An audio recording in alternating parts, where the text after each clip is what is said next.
கடந்த சில ஆண்டுகளாக புயல்களின் போது குறுகிய நேரத்திற்குள் அதிக மழை பெய்வது வழக்கமாகியுள்ளது. இதன் காரணம் என்ன என்பது குறித்து சுயாதீன வானிலை ஆய்வாளர் ஹேமச்சந்திரன் புதிய தலைமுறையிடம் பேசியுள்ளார். அதனை பார்க்கலாம். கடந்த காலங்களில், குறிப்பாக கடந்த 5 ஆண்டுகளில் இந்த அதீத கனமழை என்ற ஒரு அமைப்பு தொடர்ச்சியாக அதிகரித்து வருவதை நம்ம பார்க்க முடியுது. குறிப்பாக புரேவி, நிவர் போன்ற புயல்களால் நமக்கு கடலூர், புதுச்சேரி மற்றும் காவிரி டெல்டா மாவட்டங்களில் 2020ஆம் ஆண்டு ஒரு குறுகிய காலத்திலேயே அதீத மழைப்பொழிவை பார்த்தோம். அதே போல் மாண்டஸ் புயலும், அதனைத் தொடர்ந்து 2022ஆம் ஆண்டு நமக்கு மயிலாடுதுறை மாவட்டம், சீர்காழி போன்ற பகுதிகளில் 6 மணி நேரத்தில் 48 சென்டிமீட்டர் மழை பதிவானதை பார்த்தோம்.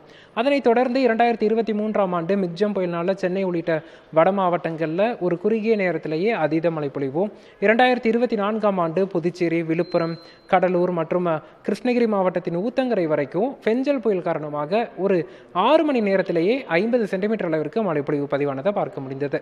இப்படி பார்க்கும்போது சமீப காலமாக, குறிப்பாக கடந்த 5 ஆண்டுகளில் வடகிழக்கு பருவமழை காலகட்டத்தில் ஏதோ ஒரு பகுதியில் ஒரு குறுகிய காலத்தில் தீவிர மழைப்பொழிவு நிகழ்வு என்பது தொடர்ச்சியாக நடந்துட்டு இருக்கு.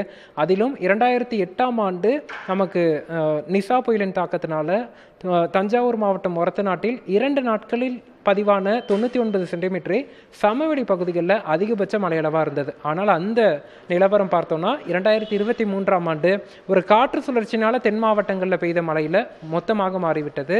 குலசேகரப்பட்டினத்தில் ஒரு 24 மணி நேரத்தில் 100 சென்டிமீட்டர் அளவிற்கு மழை பதிவானதையும் 2023ஆம் ஆண்டு பார்த்தோம். இப்படி பார்க்கும்போது வடகிழக்கு பருவமழை காலகட்டத்தில் குறுகிய காலத்தில் தீவிர மழைப்பொழிவு நிகழ்வு என்பது தொடர்ச்சியாக மாறி வருவதை பார்க்க முடியுது. இதற்கு முக்கிய தாக்கமாக பார்த்தோம்னா அந்த காலநிலை மாற்றம் என்பதும் ஒரு முக்கிய பங்காற்றுது என்பதும் நம்ம மறுக்க முடியாது.